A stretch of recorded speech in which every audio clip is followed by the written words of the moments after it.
Stick around to the end of this video because I'm going to show you something fun that's going to have you going away from this video feeling very good. But first, I have to talk about something very important that's going to tell you what's wrong with society as a whole. But more importantly, it's going to help you out on a very personal level and have you going away from this video better than when you started the video. So this is a recording that I came across of Kevin Trudeau talking about something. I'm just going to play it for you. You have a mentality. You have no self-awareness. And when I tell you this, you're going to say, well, that's not true. You're going to disagree with me. You're going to argue with me. Who is in the financial mess? You or me? Who used to be in a financial mess? Me and Blaine and Chris and everybody I know. Every rich person I know was in a financial mess at some point. And guess what? We know the reasons why we got there. We created it. We had a victim, oh poor me, oh poor my mentality. And the third thing is we had a mentality that we wanted something for nothing.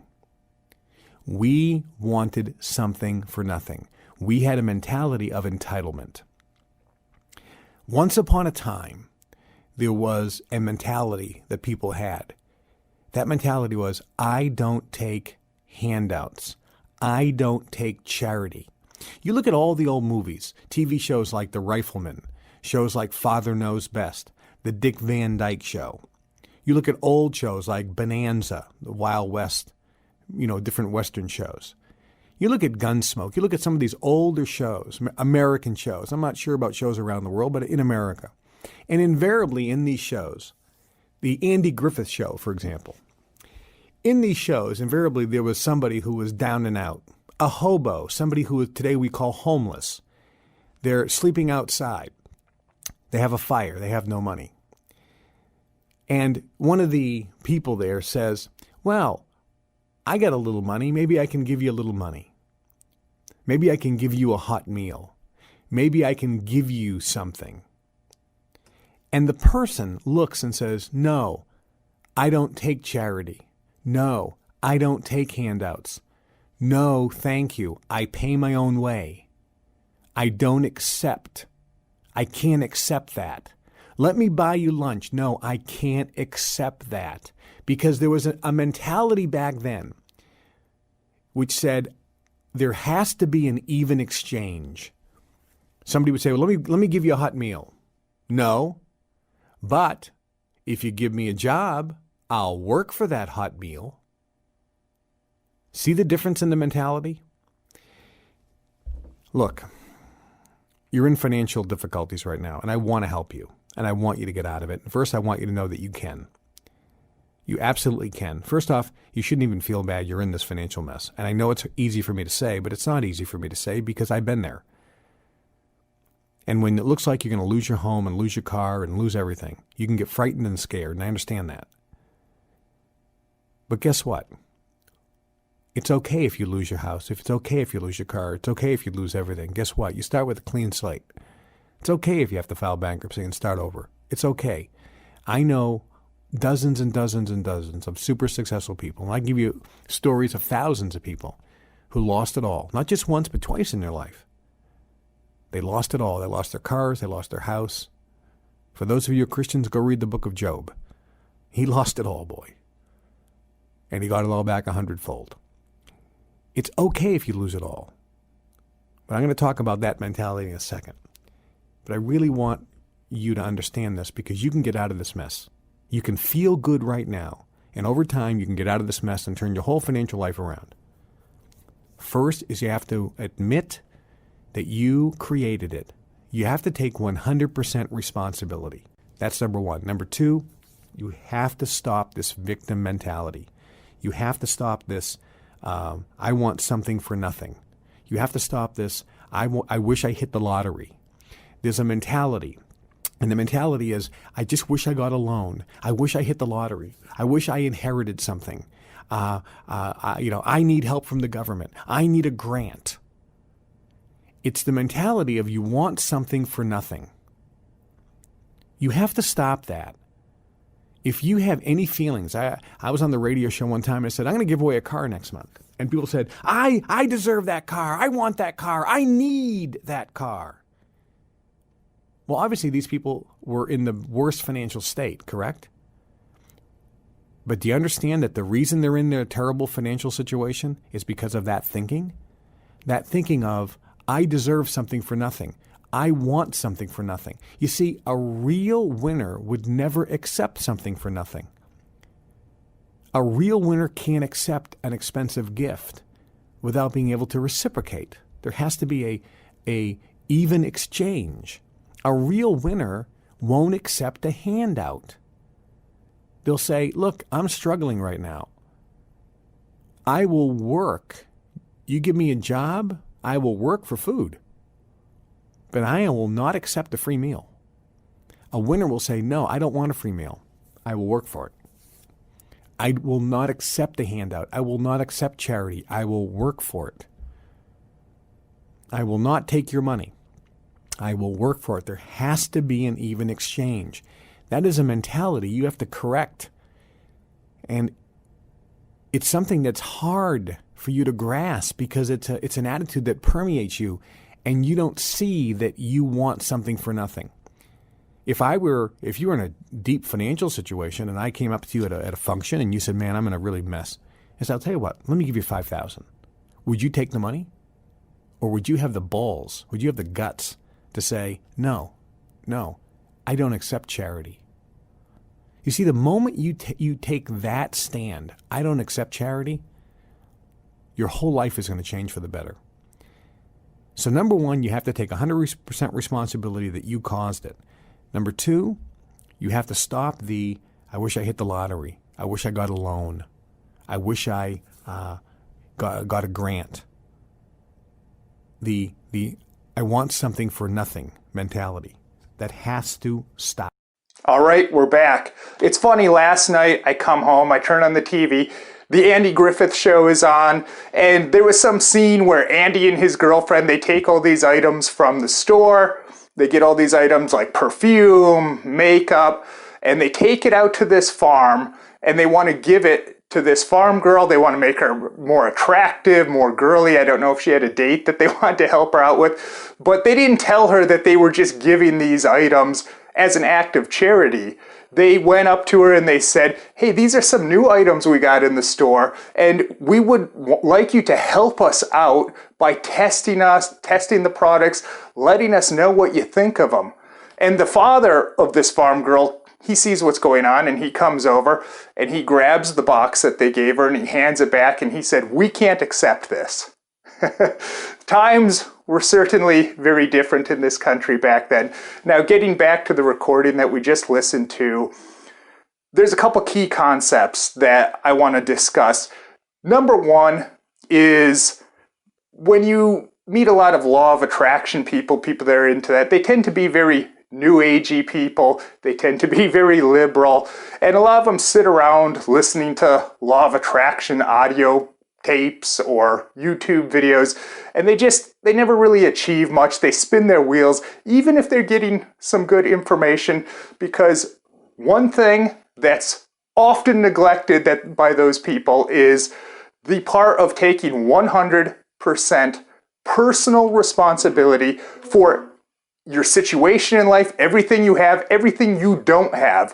When things are going great in our life, it's easy to say, oh yeah, things are going great and I have all this great stuff because I did this, and this other thing, and I'm just a wonderful person. When things are going good, it's easy to take credit, but it's not so easy to take credit and responsibility when everything is going bad in our life, when we're lacking so many things and we're not having the experiences we want to have in life and our lives just are crap. It's not easy to say, well, my life is crap because, I did crappy actions or I failed to take certain other good actions and I was lazy, I got complacent, I got distracted. It's not easy for people to admit their shortcomings, admit their mistakes. So number one, you have to take 100% responsibility for everything you have in your life and everything you don't have.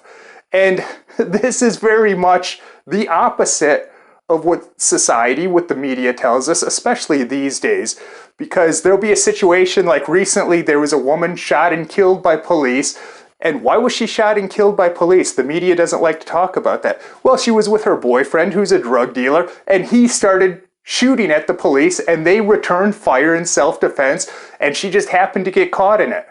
What about taking the responsibility that, hey, maybe I shouldn't date a drug dealer. Maybe I shouldn't date a drug dealer that's going to try to murder police because they might shoot back to try and save their own lives. What about that kind of mentality of being responsible to not get involved with those people?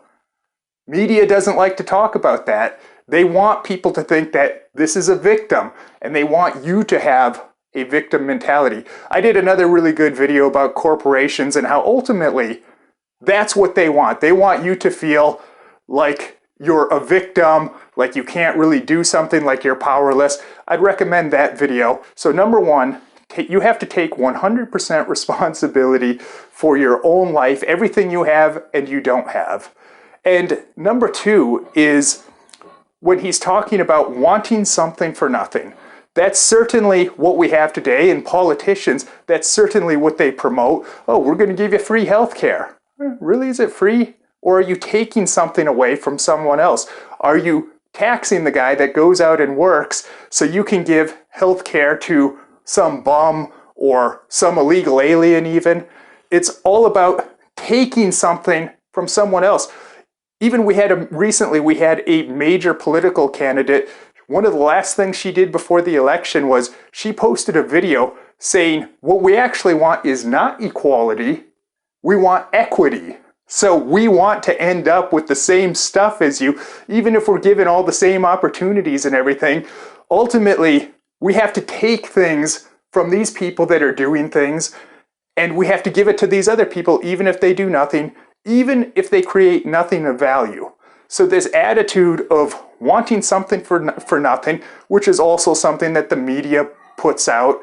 If you see the Target being looted and the media supports that, certainly, you know that these are ideas that they're pushing. So this idea of you want something for nothing, you want handouts. If you go into a jail or a prison, certainly there's lots of guys in there that you'll see, they don't mind being in there. They like that they're inside, somewhere warm, they have other guys around them, so they have some camaraderie, they can lay around all day, and someone brings them a meal 3 times a day. So instead of going out working, paying taxes, having to take risks in life in terms of, is this career going to work out for me?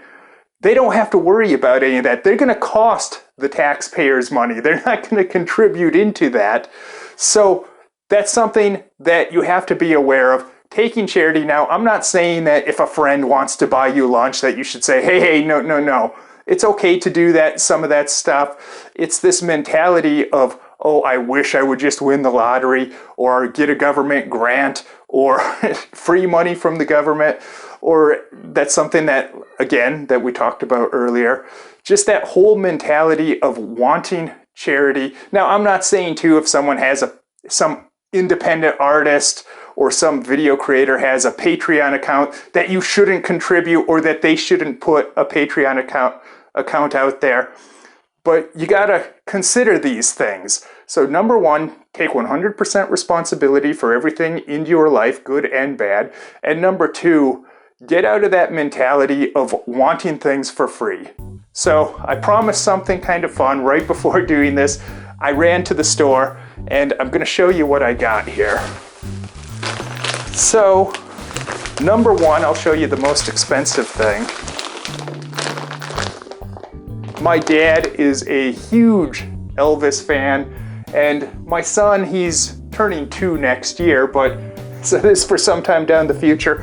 We're gonna have a good time dressing him up in this really cool looking Elvis costume.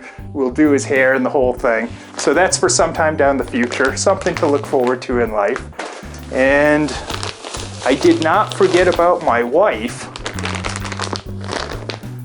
Can dress her up as a nun, that'll be fun. And now's the perfect time to buy Halloween stuff because this stuff was clearance. This was $2.50. My son, he has a Superman costume that someone sent us that they weren't going to use, and it's such a cool looking costume, but it just fits him right now, and of course he's growing so fast, so I had to plan ahead a little for the future. So maybe in a year or two, probably next year, this is the one that he can wear, and I'm sure he's going to look great in that. And also for the future, I guess 4 to 6, I just thought this was a pretty cool looking Robin costume. And that's it for the costumes. Some other little things that I got. Somehow this turned into a haul video, a shopping haul video. These things were 25 cents a piece. So we got some fake blood, white face cream makeup, black makeup for the face. So I've never painted myself or anyone else up in like scary Halloween type makeup, but I'm gonna have a good time experimenting with it. So hopefully this video helped you out, and I certainly enjoyed sharing a little bit of the Halloween haul. Like I said, if you want to shop for Halloween items, now is the time.